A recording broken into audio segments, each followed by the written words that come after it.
progression, my journey. I've been doing this. This is going into my 4th year now as the creator's attorney, and it's changed. In the beginning, it was all about copyright strikes. How do I get a brand deal? But now the conversations I'm having is, Tyler, how do I exit? How do I sell my YouTube business? How do I get off this hamster wheel? Because I'm burnt out, because I've been doing this for 5 or 10 years. I need a plan. I need to know how to make money without my face being involved. So it's really, we're seeing a maturing of the creator economy and YouTube channels. So I want to kind of anchor us there, because I can answer brand deal, I can answer legal questions about your contracts, but what really lights me up is the work I do with CreatorArq, which is my M&A advisory business, where I really am working on exits. I mean, Jim, just this week, I had 3 different conversations with agency owners, with talent management firms, with SaaS products within the creator economy. It's not just the creator channels and creators themselves, but all the businesses within the creator economy. That's interesting. Why do you think there's such a rush for all of these companies to buy other companies and acquire them? Like the bigger acquiring companies, why now? Well, because I think the attention is all on creators and it's all on digital media. So creators are hot. They're very hot, And the companies that support them and work with them as well. Yes. It's a halo of hotness. Yes, and we have AI in the mix that allows everything to go so much faster now. So I think there's, we're at this critical moment of investors are coming out of the woodwork saying, we want to buy, because traditional tech and, yes, they're investing in AI, but look at the huge acquisition that OpenAI just did. Right. TVPN, yeah. That was crazy, right? But they're acquiring IP, they're acquiring talent, because they know at the end of the day, that's what humans really connect to. Well, and also it's the creators that have the authority. The reason why TVPN works so well is because they have the authority of a very valuable audience. It wasn't a huge audience. Yes. But if Mark Zuckerberg and Mark Benioff and all those other big wigs in the tech space, in the AI space, think of them and as people they want to talk to, that authority is worth a lot, even if it's not a huge audience. That's what I want people to realize. You could have 100,000 in your audience, you could have 1,000,000, and that is very valuable. I did a brand deal with NVIDIA last year with a YouTuber who had 20,000. But those were the 20,000 people NVIDIA wanted to get in front of. So don't think my channel is too small or my influence it does not reach far enough. I actually think the more niche you are, the more valuable your small audience might be. Yeah, build a big, strong, small audience. You know what? So you're at Disney, you were at BuzzFeed. Why'd you walk away from these big corporate jobs to, support these little creators? Well, I started my own YouTube channel when I had a midlife crisis. And then I fell in love with my fellow creators and realized that all these creators are being taken advantage of, signing agreements they shouldn't be signing, and building very profitable businesses that they don't even realize they have. Right? We talked about this over there. Your YouTube channel is not your business. It is the marketing arm of your business. But what is your business? And a lot of creators don't know that. So should we open it up and ask some questions? Yeah. Who has questions? The way this is going to work, I'm going to walk around with the mic. You're going to ask a question, and Tyler will answer, obviously, and then we'll take it as far as it goes. And if we run out of questions, I'll ask her questions. But you're better off doing it yourself. And like I said, when do you ever get a chance to ask Tyler questions or a big lawyer, everything she's been through, and do it for free? So let's start off with you, Mr. Idelson. Thank you. And what you're saying is great information. I'm an academic, and we're finding right now with the ADA requirements that accessibility is very important. So as creators start creating content and needs to be greater accessibility, how is it, do you recommend they handle things like that, like captioning, alternative audio? As they become more popular markets, the big networks have figured out how to do various channels and setups. So now it's going to be the responsibility of individual creators. or will it be? Well, I mean, I will be honest, it's not something that every creator thinks about every day. Closed captioning is there. I mean, on YouTube, it's a function that you can just turn on. But I am getting more clients coming to me asking me, I'm building a platform or a website. Does this need to be compliant? Does this need to be ADA compliant? And so, yes, I am starting to have those conversations. I think as these channels and businesses are getting bigger, I think compliance and making sure that we are being accessible to all audiences is something that's starting to get on our radar. So thank you for that question. Other questions? Okay, I'm going to run over there.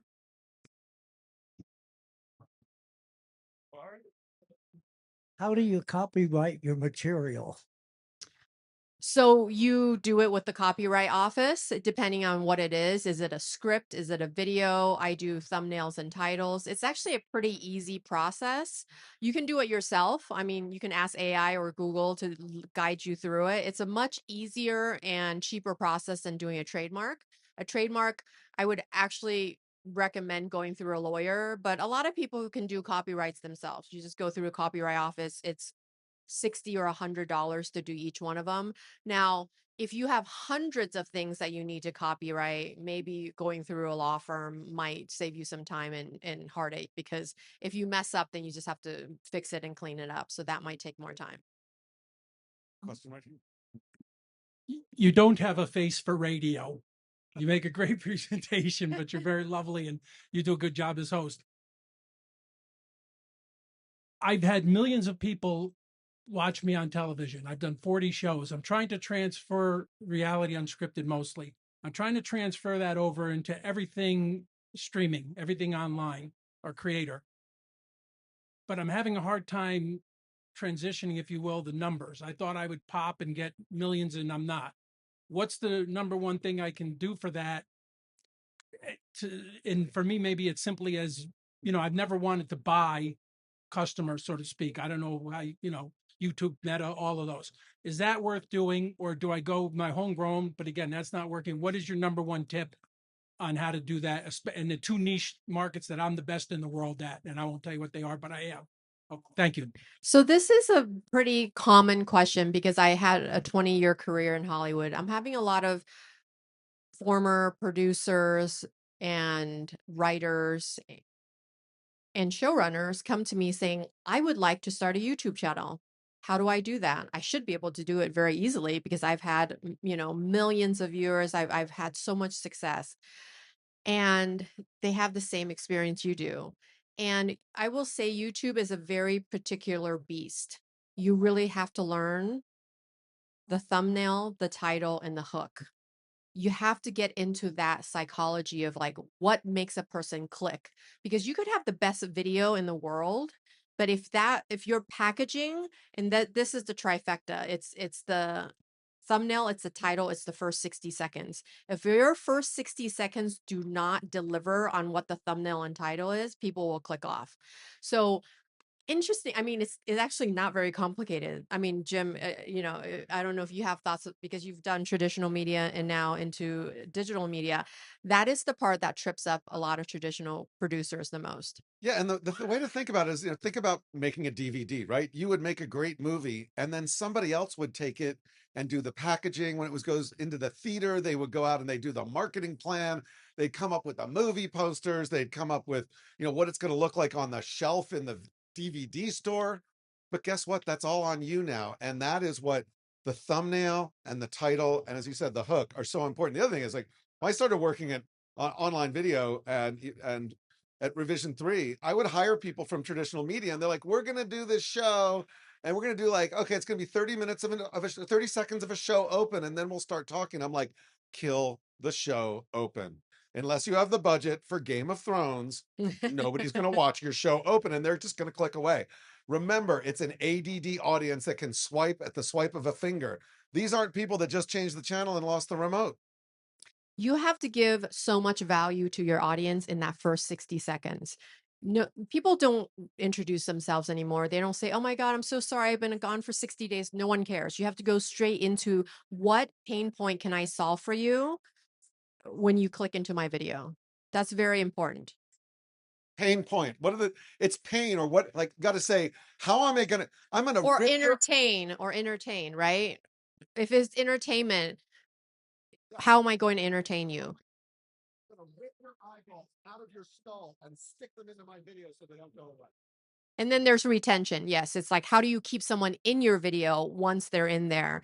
And that there's so much psychology to that. And that's very different for a lot of filmmakers and producers from traditional media, where they just were taught how to make media differently. And so, I mean, this could be an hour-long conversation, but I have yeah. one more thing I Yeah. want to add. If you're here over the next couple of days, talk to the people who are building micro dramas, because they're every 30 seconds or 60 seconds, they have to give you a cliffhanger and get you to actually put money in to watch the next, basically a scene. So there's a TV over there is doing micro dramas, but Scott Brown from Second Rodeo is going to be here. He just released a musical micro drama. He's a producer. We'll be talking on stage tomorrow, but all really good stuff. So keep that in mind too. Are there more questions? More questions? Okay, I'm going to come over here. Thank you. Go ahead, Joel. All right, thanks for doing this, Tyler. Really appreciate it. So, staying on the legal theme here, what would you say, this is more operational, but what would you say the biggest foundational operational challenges are that you see when a creator comes to you and starts looking for an exit? Like, are there things that you just sort of foundational? So my favorite phrase right now is, I can raise capital, like cash, like you cannot believe. But you know what's the hardest capital to raise? Is human capital. Most creators and any startup, their biggest problem is finding the right talent to come work for them. And that is what I'm seeing. If you can't have a great president or an operator to come run your team for you, you will never be able to scale and step out of that being the face of the channel, being the face of the business. And this is what every acquisition has to solve, is how do we de-risk? How do we take away the key man risk? Because that founder, not every founder should be a CEO. And I worked at BuzzFeed, so let's just leave it at that, right? Not every founder should be a CEO. And I'll say that again. So most creators who are founders should not be running their companies. The best companies that I support all have presidents and CEOs. You look at Darman, you look at Mr. Beast, you look at Mark Rober. They all have amazing presidents. You can't be running your own company. Do we have other questions over here? Anybody have a question for Tyler? Okay, wait, I'm over here now. There you go. Hi, for someone that's trying to build a media company that's kind of in two different verticals, how Which would you, two? like client services and IP development. So like doing commercials and promos for clients, but also trying to develop like shows and movies and things like For that. yourself, or because For myself. so okay, let's be clear here. So you're building a personal brand and you have a services business. Is that Not correct? so much a personal brand. I just think like cooking shows or movies, independent films, things of that nature. Okay. But also smaller digital YouTube shows. How would you recommend structuring that legally? Like each show have their own business entity, or can all just be under one umbrella? Well, it depends. This is this is a 6-month process for most of my clients, where I take their corporate structures. I mean, most YouTube channels that when I first talk to them, they have one LLC and it's running everything through it. Their YouTube channel, their communities. I mean, I have clients who have real estate that's all running through the one LLC. So you have to have a parent company and subsidiaries underneath it. One should be holding the IP if it's your YouTube channel. If you have a services business, that should be another business. This is how you think about it. If I get sued under my YouTube channel, what other businesses do I have or personal assets do I not want touched? That's the math you should do, is do I have assets in different places that I don't want touched? If you have a YouTube channel and you're doing a brand deal, let's say FTX is my favorite example. You do a brand deal with a brand that goes under and you get sued and you own real estate over here. If your real estate's all under one company, then that real estate will get hit in that lawsuit. But if you put them separate in separate LLCs, then it will be protected. So that's at its basic, highest level. Other questions here for Tyler. Oh, wait, there's one over there. You guys are making me work. We can talk after you. You can making me work. Here you go. No, Those are your steps, Jim. that's why I'm here. I got my steps in. Yeah. Tyler, thanks for being here today. course. Appreciate it. I'm curious on your opinion with where we are with fair use. Are you familiar with John Boy Media? Yep. Okay, that's the most fascinating example for me, because that's somebody who started out as an individual creator, started ripping off MLB clips, putting his own voice on it, transforming it, and then building really a very successful company through that. But it started with fair use arguments and whether or not he had the rights to that content. So with a creator that's starting out and wanting to use content that pre-exists them, maybe from a large entity, a large corporation, where do you think we are right now with fair use, in your opinion? So I can talk about YouTube because that's my expertise. Here's the thing. YouTube does not recognize fair use. So if let's say I have videos on YouTube. If you take my video and use it without my permission, without a license, without payment, I can go and put a copyright strike on you. YouTube will not step in. They no longer will help creators because there are millions of copyright strikes and claims on IP every single day on YouTube. So YouTube lets the two parties hash it out themselves.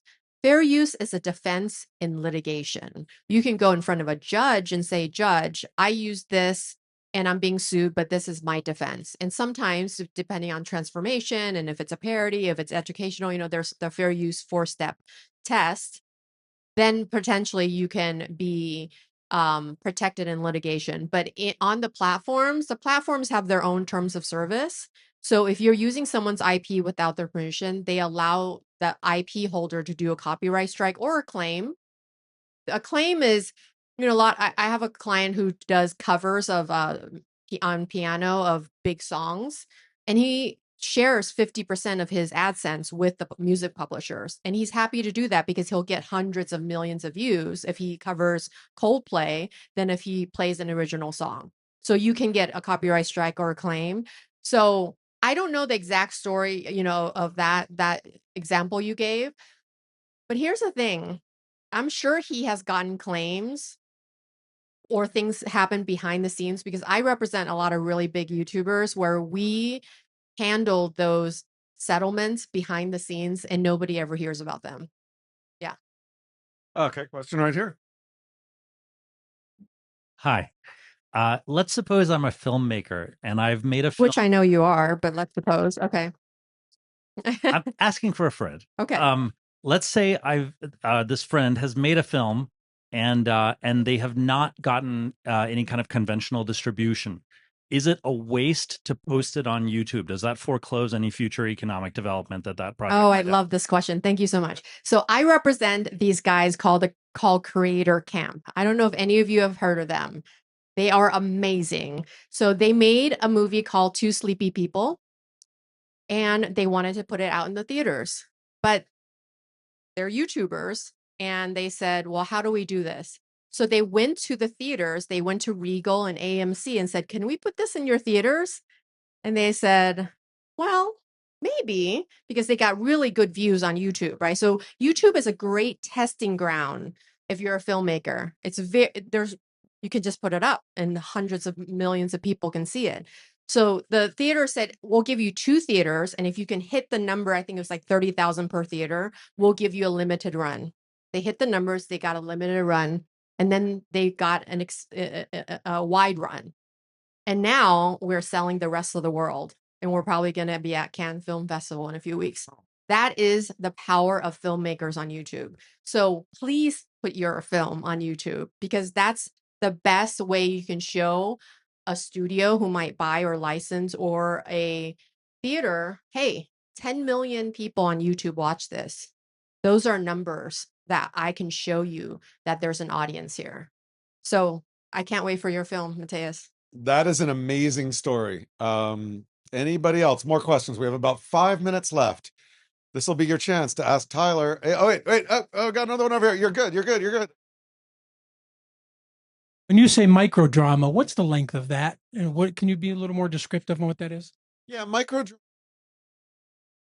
from the mic so I don't distort. A microdrama can essentially, usually it's like 70 to 90 minutes. Think of it like as a movie, a very short movie, or a very long hour-long program.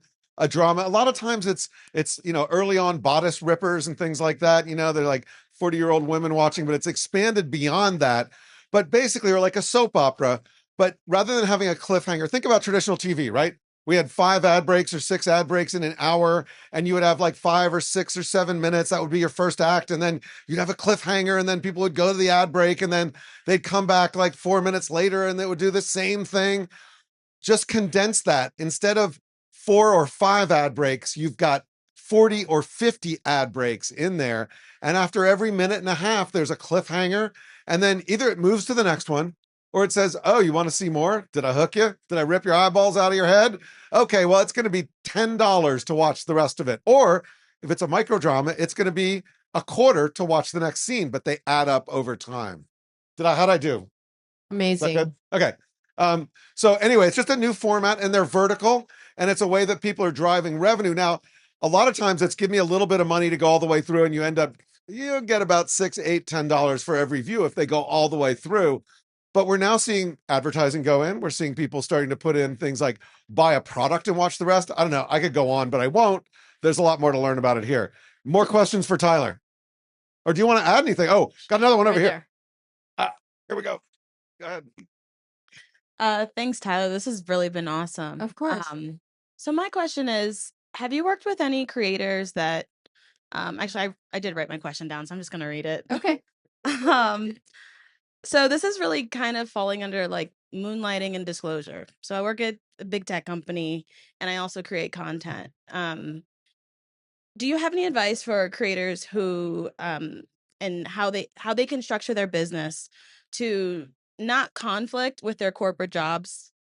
Just thinking about disclosures and just like, I know what my company's moonlighting policy is, but as I continue to grow and scale, what are some things that I should be thinking about because I don't have an intention on quitting my day job? Okay. This is a great question, by the way, because I'm of the opinion that everyone should be building their own personal brand and should have a YouTube channel. A lot of companies are okay with you having a channel or, a page on the side. Does your company know that you have it?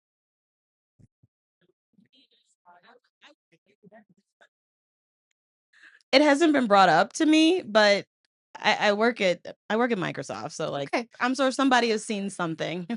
The thing is, I think if it's not it just depends, right? Every company has their own policies. I will say I started my YouTube channel when I was still working in Hollywood, and I just didn't use my name. And I was so afraid I was going to get found out. No one found out, by the way. I never grew big enough. But that was what allowed me to do what I am doing now, was my YouTube channel. So there are a lot of people who are working in corporate America who have a channel on the side. I actually have a client right now who is an engineer at Amazon. God, she makes like $400,000. And she's like, how do I quit my job? And I said, well, don't quit until you're so miserable every day that you can't do it anymore. She's like, no, I love it. I work 3 days a week. I'm like, just then keep doing that.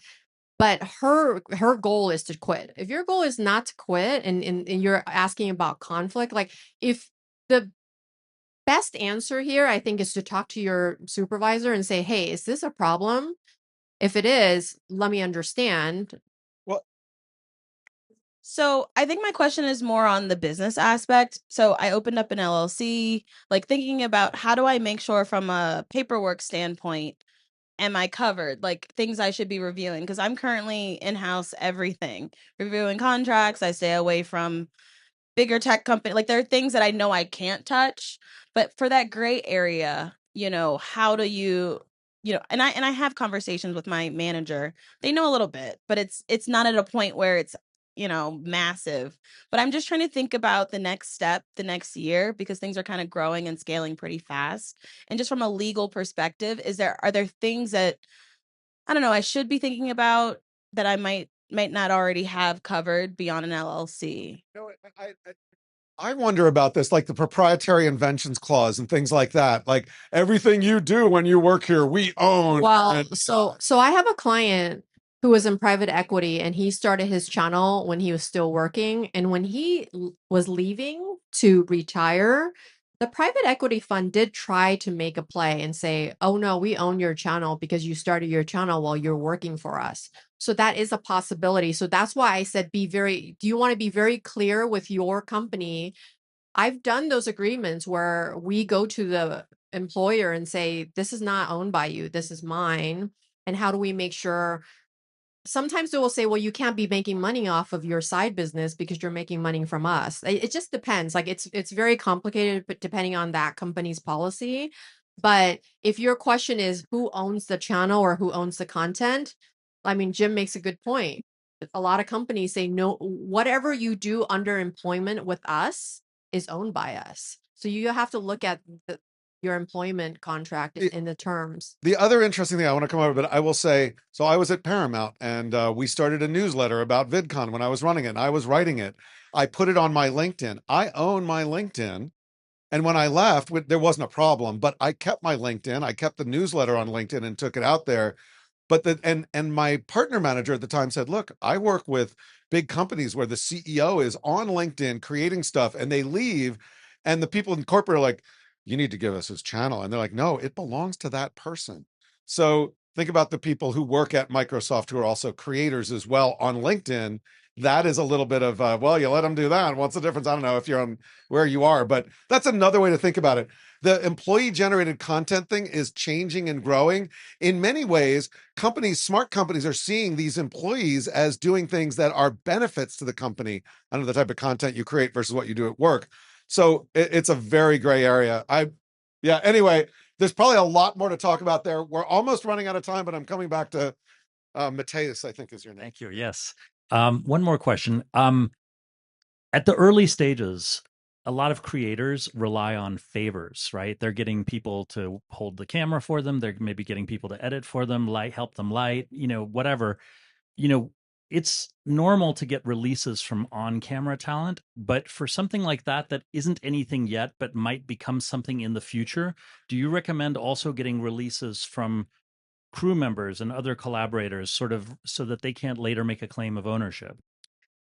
You know my answer to this, right? It's, of course, you have to get an agreement with them in place, even if you're not paying them. And it would be more than a release. It would be an independent contractor agreement that has work for hire language in there.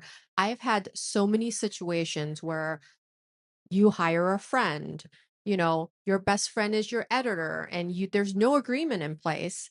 And you say, well, I'll just give you 50% of everything I make. And then you blow up. And then you have a falling out. And I've had that situation where one of my clients, her best friend said, we were trying to put him under an employment contract at that point, 2 years in. And he said, oh no, I made you. I own half of this channel. You have to give me 50% ownership. And that killed their friendship when we tried to put them. I mean, I was able to get him under an employment contract, but he left after 6 months because it soured the whole situation. When's the best time to get someone to sign a contract? During the honeymoon stage when things are good, not when you have a falling out. So always have people sign from day one if you can, because they're probably willing to do it at that point. I'm going to give you a perfect example. I don't think you told me the GoPro wingsuit story, did you? No. Somebody else told me this. So, wingsuiters, right? They jump off the side of this like flying squirrels.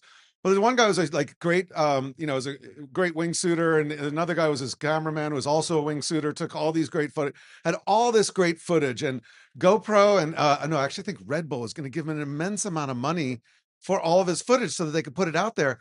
Well, tragically, this other person who did a lot of the camera work died wingsuiting. And because he didn't have a release, his estate, which I think was basically his wife, was like, no, you can't do that. And I'm not going to give you a release, even though, it was they had a handshake agreement. So, I mean, that's a sad example, but yeah, if it's cameras, anybody working on it, make sure you get a release from them on that.